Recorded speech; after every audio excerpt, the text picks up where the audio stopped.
What is going on, everybody? Bobby Fire, Sheet Tabor. We're going to be talking through this Monday MLB slate. I will be live later, and we'll at 5:30 Eastern, and then we'll go over MLB, then NBA, because as everybody knows, I love the NBA playoffs. I haven't had a chance to play yet because I was out of town, and very, very weak cell service. But I just got back from Yosemite, so feeling good, feeling rejuvenated, ready to get after some baseball. As I was saying, golf.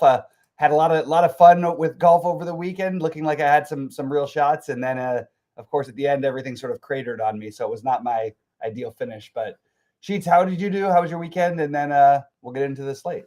I was treading water all over the place in DFS. I played like a lot of stuff. My wife was away, so I played like freaking everything that was available pretty much all weekend. And I couldn't quite get to the top of anything. I didn't get killed in anything. Just kind of just making make a small profit over the weekend. Yeah, maybe a small profit over the weekend, but it was without any real sweat. So it was a little annoying as far as that. I would have almost preferred to have a sweat and lost than to like just just plot it along. Oh, I made like $4 or whatever it is. So yeah, but I got to go to the Knick game, which was awesome on Saturday. Saw them just look really awful for like a while, and then. It's so funny. Like, you think about this. I always think about Cat in this way. Like 3/4 of the game, I'm like, you're so soft. I mean, you got to be freaking kidding me. And then, like, just somehow he just kind of just wakes up and gets there. You know, like, so he was really, really big. Cade Cunningham, he's maybe another year of playoff, another year of playoff experience away from being that guy. Tobias Harris went nuts in the first half, coming back home to New York. He scored 20 points in real life in the first half. Yeah. And then he kind of faded away. Detroit just doesn't quite have, I don't think, the horses yet. But still, that doesn't take away from what they can still win the series for openers. And second of all, I mean, what did they make a 25 wins off of last season? I mean, it was they tripled their win total from last year. But the Lakers need to get moving. That was a rough first game. Yeah, and not beautiful. You give up that home court just like that. Now you got to play. Yeah, so. It's a little bit of a tough matchup for them with the size, but then also they've got. I think Luka's going to score like 50 real life points in the next game. Yeah, maybe. But yeah, it's a little bit tough, but. It's a lot of fun. There was some good. The only other really good game, I guess, was the Denver Clipper game. Was a good one. I didn't see it because I was in the Knick game that time. Oh yeah. I heard Westbrook did something good to get to overtime. Westbrook I feel like deserves an apology. He didn't have like a good shooting game or anything, but he hit a big three, with 24 seconds left, down by 2, and then he got the steal from Harden to seal the game. Oh, really? Yeah. So he actually had both. Had the both. So I love to see that for him because he probably is the most trash player. It's amazing. Given he's like legit, like first ballot Hall of Famer. Yeah, considered like unquestionably a top 50 player ever. Like, I mean, at least. I mean, I mean, 5 years ago there was a serious argument. People were saying, "Oh, who is it, Magic or Westbrook?" That's what level he got to. And now it's faded away on him. But now Westbrook or not starting, whatever. Anyway, yeah. It's pretty funny to watch Westbrook and Harden go at it in the playoff game when those are probably the two most like unnecessarily overly criticized players in the history of basketball. Right.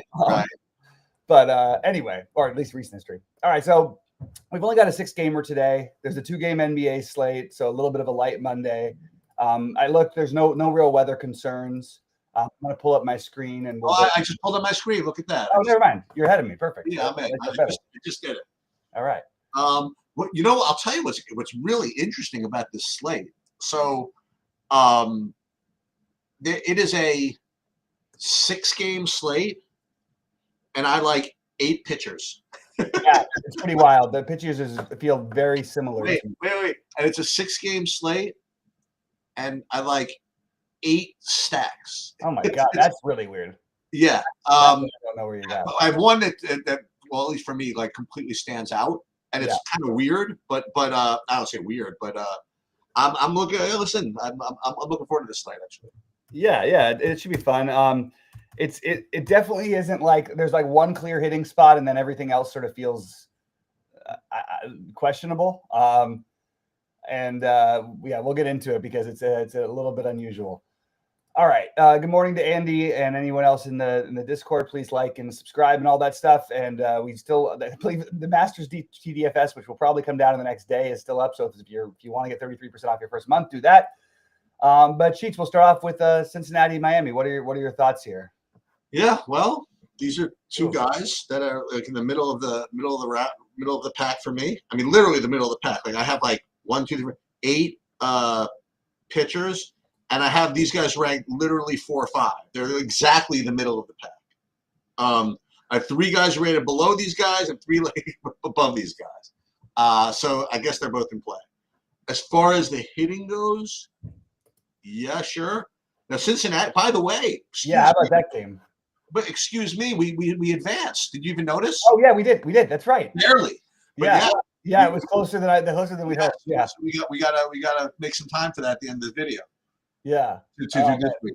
Absolutely. But yeah, so Cincinnati's coming off a 100 run weekend. I like, they look okay. Miami looks okay. I have Miami like kind of rated like 3rd-ish on value and stuff like that. So this is going to be a cool MLB slate, even though it's only six games. But I do have Lodolo and Meyer playable, but not at the top of my list. Yeah, similar. I think they're both. I mean, I think that all these pitchers are very similar to me. I do have them as up there, but not at the top either. And I think, I mean, it's Cincinnati coming off 24 runs. This is a very non-Sheets like to play them, but I am tempted to, like, I'm a little tempted with them. And you're going to get really low ownership on Miami. It's just worth noting because it's only a 6-game slate. I do think that I'm going to go back to no, I don't need the full stacks necessarily tonight. It's a small enough slate where I could do, like, I could talk myself into like the 4-mans. I just think that there's no guarantee that any of these teams has to go off tonight. No, only one team really stands out for that. Even they don't stand out that much. All right, so we'll move over to San Diego in Detroit. You got anything? Yeah, so I have San Diego as the top stack on DraftKings, at least by a decent amount. The reason why I mentioned it was weird is because when I look at the team totals, at least the Sabres in team totals again, it doesn't look that way. Like they have San Diego with like 4.3, which like literally right in the middle of the pack. But for whatever reason, they're showing up on my board as like kind of the best value on DraftKings, at least by a decent amount, which is kind of bizarre. As far as the pitching goes, this is actually the one game where I have neither of the pitchers. So San Diego, and then I do have Detroit rated number 5 also. So I don't know, is Detroit the new Coors Field? I don't know, but that's what I'm getting from this game. Excuse me. Yeah, I don't. Actually, the actual Vegas total is really low on this game. San Diego's got like a 3.7. Really? Yeah, and I think both of these teams, but I think Detroit is pretty interesting.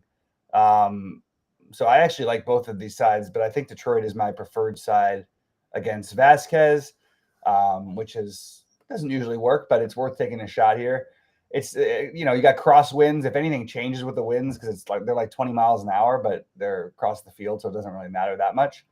But I think I could talk myself into either side of this. I really do, and they're both pretty affordable. I mean, San Diego's just expensive in the top 2 spots, but everybody else is super cheap because they're all hurt, and they still keep winning games. But so I'm interested in both hitting, and I'm not going to get to the pitching, even though I considered like Montero as like a pivot off of some of the other chalkier pitching, but I don't think I can really pull the trigger. With just too many options for a small slate for me to go heavy on Montero. All right, Philadelphia at the Mets, and I'm just going to check to see which way the wind is going there because I know it's not very warm. Yeah, across the field, so nothing relevant there. So Nola and McGill, where you see the Mets as a favorite. Wow, Nola, what a fall from grace. You have him as an underdog here. He's been pretty awful to start the season. What do you think about this game, Sheets? Nonetheless, I mean, I kind of like him. I mean, I like him. I have him rated 3rd on DraftKings, and I actually have him rated 1st on FanDuel. I like it quite a bit. This is the last, not the last one, but it's a little not chilly, but it's like it'll be below 60 tonight, and it's being really warm here the next couple of days after that. Yeah. So just to keep that in mind. But and I underestimate McGill all the time, but he always seems to make me wish I play him. So I do have him. I mean, kind of down the list, I guess, but I think Nola is very reasonable. Listen, the Mets are good team and everything like that, but like you said, you take advantage of the fact that Nola's been off to a bad start, so he's not going to get jammed into 8,300. I mean, listen. I know you're not supposed to completely overweight like long-term results, but I mean, I'll take a shot at Nola 8,300. Yeah, I mean, I get it. I think that because I don't have that many like lineups that I really like today, I think I'm actually interested in just speculating that something's wrong. Now, I would make the opposite argument if it was a big slate and he was 5% owned or something. So it's a weird situation because I do think you want to look at long-term, results. And by the way, even in some of these games where he got up, where he pitched badly and got hit hard, he's still he'll ramp the strikeouts up in that situation or whatever. I don't know. I'm worried about it a little bit. I do think that it's been enough starts where it's starting to make me go a little bit nervous, which is enough of a reason to maybe consider the Mets as a potential stack. Now, they have a pretty extensive history against Nola, and they've hit him really well. So 275 plate appearances from the current expected lineup. That's good enough for me to take some really low ownership here. So I have the Mets and then Philly both as very interesting on my list. I guess your BVP play of the day is Pete Alonso, who just completely crushes Nola for what it's worth. And that Mets lineup is not too friendly. So I like the bats in this game, especially the Mets side, a little bit more than the Phillies. Feels very weird to be talking about stacking against Nola. He's like my guy, and I'll probably play him as my SP1 on, like you said, on FanDuel, but I don't think I'm going to on DraftKings. All right. So is this next one the one that you thought was going to be the popular one, the Atlanta? Yeah. Okay. Yeah. So I do have Atlanta. I have them rated second, like below kind of the weird San Diego play. So I definitely have them rated in. Like Fetty is somebody that we'd like to target, and then every once in a while throws a no-hitter. That's kind of what. Right. But yeah, you say Atlanta's getting their guys back. Is Acuna back now too? He just started track. No, he just started practicing again. Oh, he started practice. I remember you mentioned his name recently that he was. That was just him like getting back to baseball activities for the first time. And I mean, are they good? Are they good again, Atlanta? I mean, no. Well, I mean, they still have the same. They still have the talent, and once Acuna comes back, they'll be good. But I know. I mean, are they good enough to be like the chalky team in a baseball slate? I mean. Well, they've had the monster. The last time they were, it feels like every time they're chalky, they go off, and otherwise. Oh, really? That's annoying. I mean, they've been enough to terrible start, but they played better lately. I don't know. Their offense is has plenty of firepower. Like you like, I guess you have to like Schwellenbach though. I mean, I have him. Yeah. Pitching I have him number 2 like overall. So, and I have him number 2, and like the guys have 1 and 3 have all kinds of variants. Yeah, I think Spencer Schwellenbach is probably I don't want to say safe, but yeah, I think he's probably the safest of my top guys, I guess. So yeah, I like him, and I definitely like him. Yeah, I'm in on. I have him number 2 as well, and I think Atlanta is very clearly if you just took one look at the slate, they're the obvious offense to play. They have by far the highest run total. It's not even close. They've got the best matchup. But I just, it's baseball. There's variance, 83 degrees in Atlanta.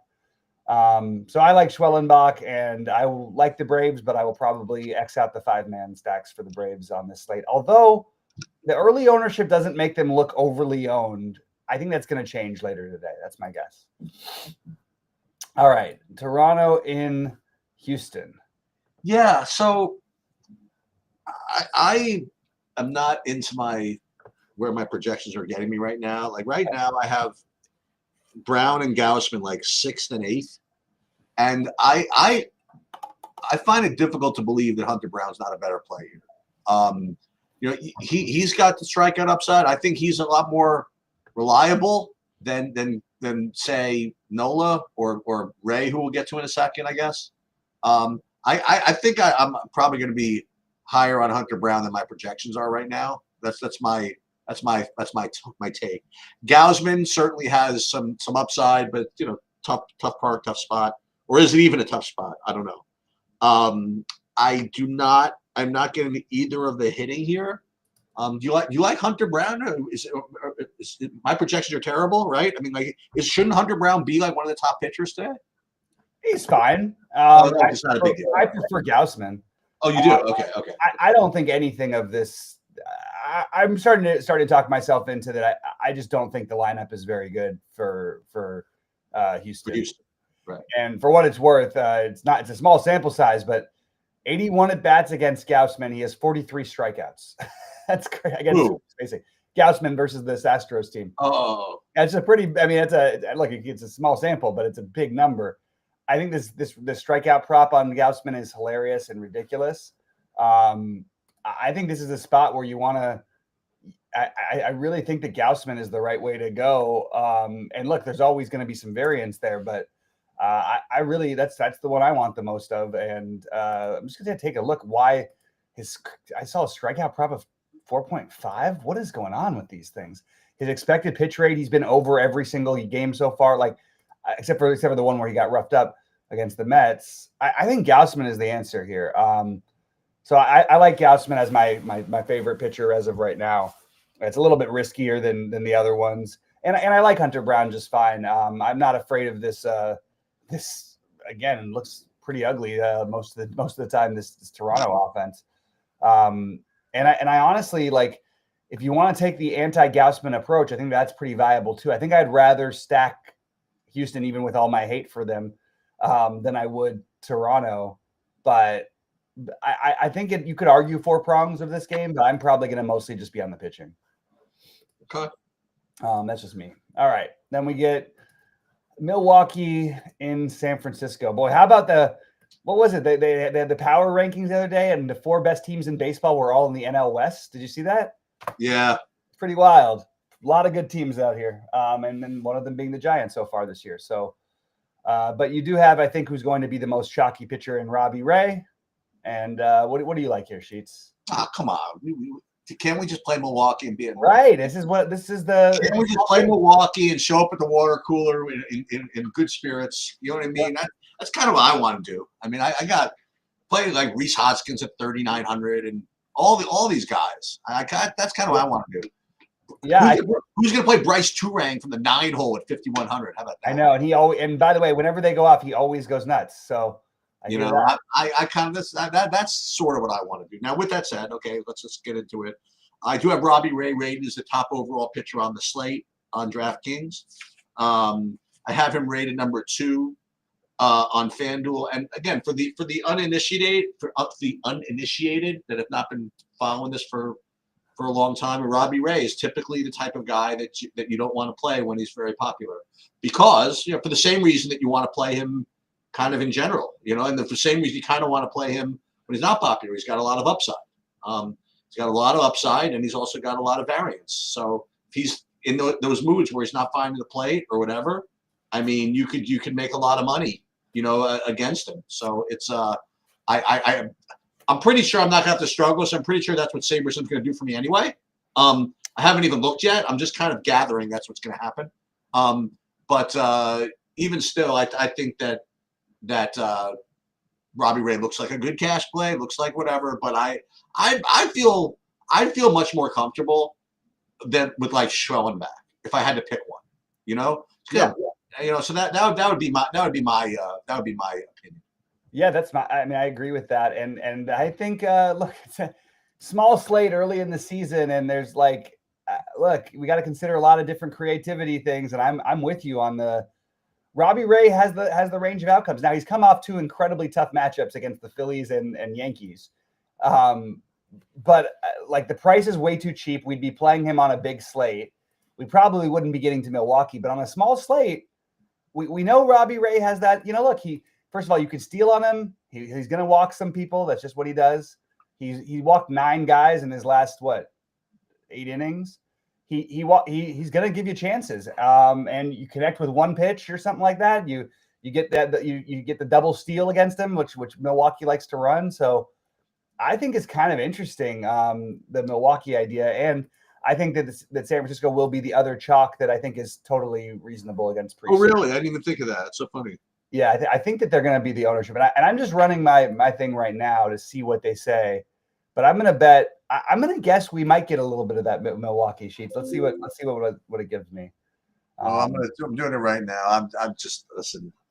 But then again, like when Sabres and really's in a mood, it doesn't do what you'd feel instinctive. You know, it would be like Yeah. it would stack like the Marlins against Skeens or something like that instead of like a team with actual guys you've heard of against a guy that everybody knows kind of has variance. You know. Yeah. Well, let's just see. Okay. It looks like all of Milwaukee would be the highest owned, 39%, followed by the Mets against Nola, and then the Phillies. Yeah, I like this a lot because you know what? Yep. Basically, both of our kind of contrarian stacks just kind of showed up. Like the Mets and Milwaukee, you know, like yeah. I kind of like it, and they're both facing pitchers that have a lot of upside, which I don't really care too much about when I'm playing the bats. Absolutely, same here. You know? So I'm kind of down with this whole idea. Yeah, well, one thing that's weird for me, and I'm just looking because I just ran mine without doing anything. All I did was the one tick down or whatever. But why is my min destination 22% and my max destination is 49% and yours is so much higher when I didn't change anything except for I just went.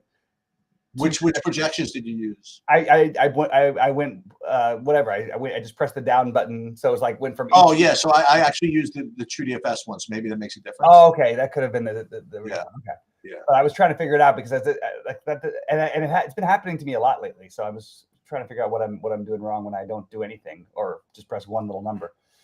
All right, so live at 5:30 Eastern, we got baseball for those of you guys to. Well, hang on, just. Oh yeah, we're gonna do Survivor in a second, but just for fun, just want to make sure that you're doing it.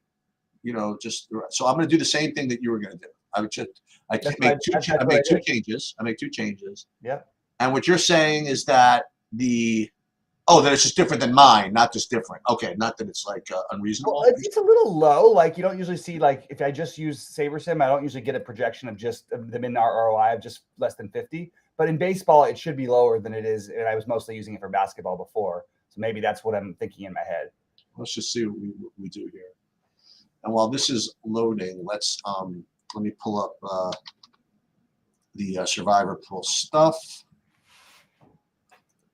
And we somehow managed to survive, or let's just see.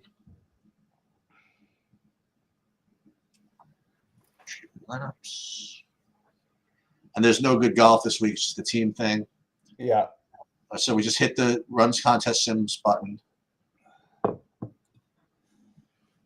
Yeah, I'm curious what it ends up with as well. I wonder if anybody's out of their Survivor yet. Yeah, so I got these negative. I got a bunch of negatives here.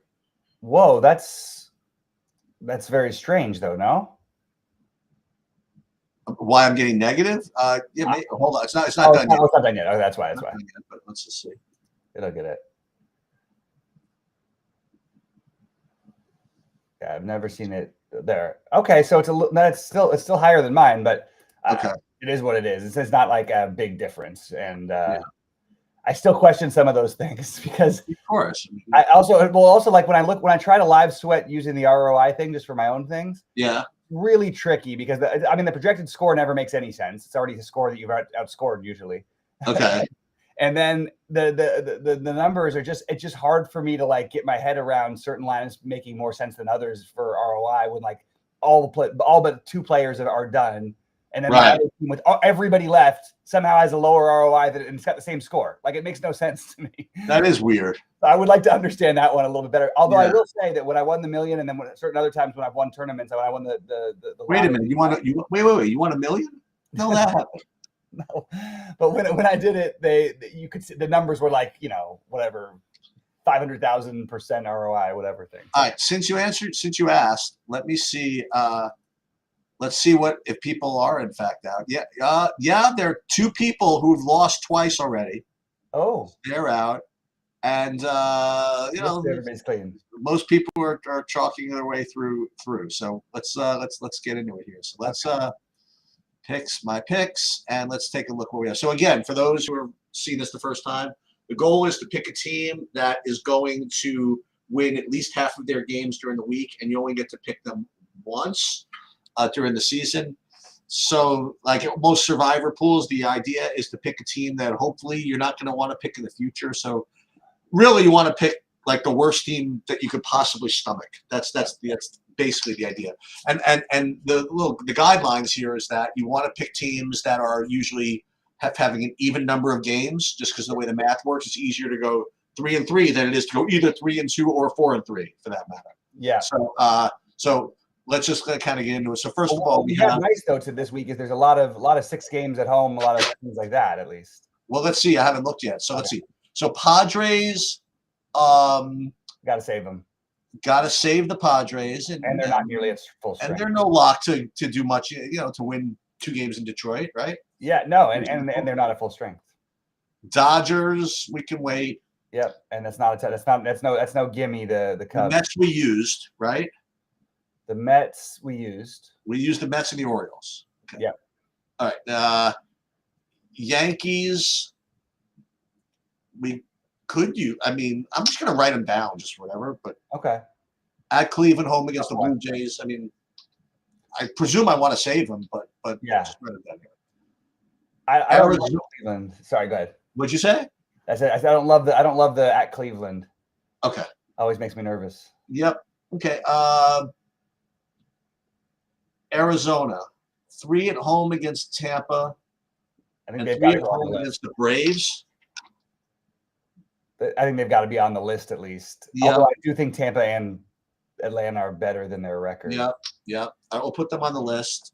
Detroit, we don't want to mess with the Padres, I guess. No. Phillies, 6 road games. That's tough. Texas, not only 6 road games. Yeah, they got the Rangers, but then they got 3 at San Francisco, and that's no bargain. Yeah. Cubs, no. Cleveland, no. 3 against the Yankees. Oh, my God. Milwaukee, 7 games. Mariners at Boston and home against Miami. I mean, if you could somehow throw that one in there as at least to think about. Yeah. Toronto, 6 road games. Angels, we don't need to play yet. This would be the time to do it, though. Yeah. No, you can't play Skeens, right? You can't go against Skeens. Yeah, it's a tough one. I don't know. Reds, ooh. So the Reds have 6 road games, but those are 6 nice road games to have. They are, and it's at least worth considering. The Reds have shown that they could put up runs in good hitting environments. Yeah, they went to Baltimore and they put up 24. Houston. I don't like Houston. Next. Adam says Houston looks like a good pick. I don't know why. I think we got to reprogram our brains, guys, and just I know. Houston may not be a good baseball team. Yeah. They might be very average. They might be slightly better than average. That's probably what we're talking about. This is not like some juggernaut. But you know who I like, who we can't use? Well, that's a good question. So I wonder if we can use them if we lost with them already. If we lost with them already. Okay. You mean Oakland? Yeah. So that's a good question. Let's see if I can do it, if it allows me to. No. Yeah, okay. Okay, that's fair. Fair enough. Yeah, I would have considered that. Orioles, we just played. Marlins, no thanks. Now we're at the bad teams, right? Cardinals, no. Tampa, no. Nationals, no thanks. I guess that group. How about Kansas City? This is one we could have to, by the skin of our teeth, kind of thing. Speaking of which, of the Astros not being a particularly good baseball team. I mean, there are 2 ways we can win this. We could, first of all, we could sweep the Rockies with no problema. Most teams are doing it, and then just be done with it.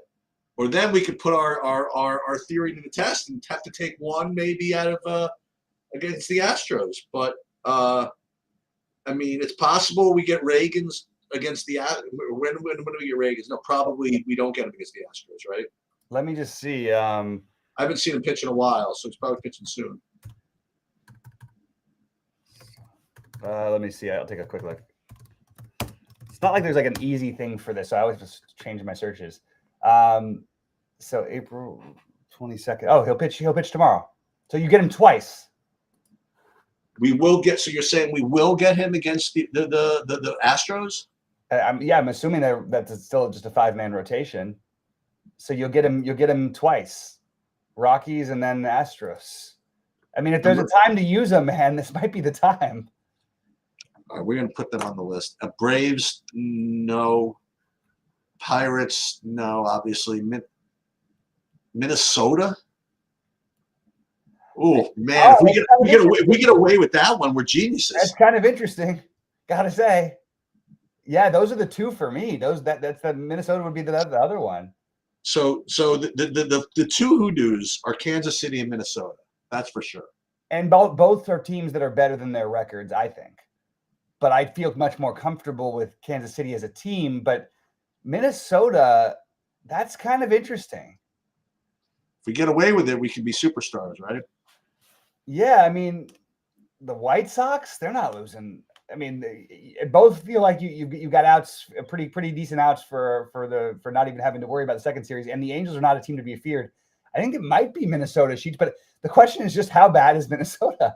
And we also get Reagans twice if we use them against the other guys. But when are we going to use Minnesota? You know, never. But do we get 2 Joe Ryans? Not that it's such a big deal. But that's an important one. I don't think so. I think that he just pitched. I think. Next start. How come they said it for the other guys, but they don't say it for this? Yeah, it'll be against the Astros. What? No, I can't. I don't have it with me right now. I have a feeling. What do you think? You could do the Reds. I just feel as though 6 road games is just not what you're supposed to try to do. Yeah, and I think we'll have a lot of good spots, better spots with the Reds. I don't know when Hunter Green is pitching next. Yeah, I don't want to waste a Hunter Green start in Colorado. You know what I mean? Like, right. Although, I mean, in all fairness, he should be better than the other. It's like which way, depends on how you look at it, I guess. Let's see. I don't even know. I'm having a hard time finding it. So it's got to be KC or the Twins, right? That's the story. I think that it's got to be, but I actually feel pretty good. Like I kind of like both of them for very different reasons. They just let me just see something about the Twins really quick. I just think those teams are a lot better than their numbers. Who am I worried about with Houston? I mean, like Valdez. I mean, like. Valdez he just pitched yesterday too, but that doesn't mean. So that means we'll probably get him against Kansas. So here's the negative on the Twins that you have Pablo Lopez on the injured list. So you're kind of not using the best version of the Twins just based on that alone. It's not a great lineup. I mean, a great starting staff. I think you know what? I think that we're supposed to play the Royals. You think so? I think it's one of the Twins or Royals, so I'm happy to default. I don't know. You want to how do you want to solve this? You gotta yeah. You want to let the first sub that says something like give us the winner? I don't know. Wait, Eric's saying something different in chat because I've got tomorrow. He's saying the who did he say won't pitch against Houston? He says Reagans won't pitch, but if we have I have Reagans starting tomorrow, and so that's Tuesday, and then he's off Wednesday, Thursday, Friday, Saturday. That's 4 days rest, right? Is that what you're supposed to do? Yeah. And then the 5th day you pitch, and they're not playing today. So unless I'm missing something, did they play? No, they're not playing today. No, I've got his next start as I mean, at least that's what the team has it as tomorrow, which would mean that he'd pitch again Sunday. Yeah, that's a thing. There's no Lopez. The Twins have nobody, right? I mean, yeah. Well, they've got what's his name? They've got Joe Ryan. Joe Ryan, Bailey Ober. Bailey Ober's been pretty good. Bailey Ober's not bad. Bailey Ober's 6'9". I didn't realize that. Jesus Christ, these Twins pitchers are like monstrous. I didn't realize they're all like. He's like the tallest person that's not on the Timberwolves in Minnesota. That's nuts. Yeah. Yeah. So I think the Twins. I don't see why Reagans wouldn't, even if he pitched Friday. That's still the same rotation. Saturday, Sunday, Monday. That's actually short rotation for him to pitch Tuesday. That's kind of weird. I don't really know why they have him scheduled to pitch Tuesday. Eric might be right. We might only get one Reagan start. I think so. Look, here's the other way we look at it, Sheets. When are we going to use the Twins again? It would have to be like the White Sox and who? Yep. Because I'm not overly afraid of the Angels. I think they're playing above their heads right now. And we'll be able to use Kansas City again. Yeah, I see what Eric's saying here, but like it's interesting because I'm looking at Kansas City's page right here, and they're saying that Reagan's will start Tuesday. I don't know why they're saying that, but I think it's a mistake. Listen, Minnesota, they still have Kirby Puckett, right? So they got to be pretty good. Oh, I see here. There's speculation about him starting because he only pitched 4 innings in his last start, but he still threw a bunch of pitches. Yeah, it depends on where you look, Eric, because I'm looking at 2 different things that say one says what you say and the other one doesn't. So wait, so what is he saying that Reagan's is going to pitch?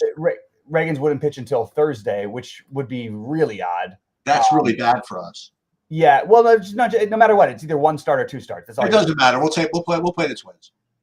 Yeah, let's do the Twins. We're not going to use them another time unless Pablo Lopez. I don't even know what the better situation is. Like you have the White Sox and the Angels. I mean, if you said that to start the season, you'd think they would be the chalk, right? With any luck, we could get like we don't have to face Joe Adele too often. So we'll see. Yeah, I know every time, and I just respect the Angels so much, and then they're going nuts, and people are like, it's so funny. I saw a tweet. I think it was yesterday when I was driving back. And they were saying, oh, Mike Trout's still the best player in baseball. His, 8 home runs, and he does this and this. Mike Trout is hitting 128, and he's striking out 35% of the time. I don't know how that ever happened. And he used to be a contact guy, but all of his hits are like home runs. It's pretty wild. Yeah. All right. Well, it should be fun. Hopefully, we can stick around another week. So I'm unfortunately out today for live, but I will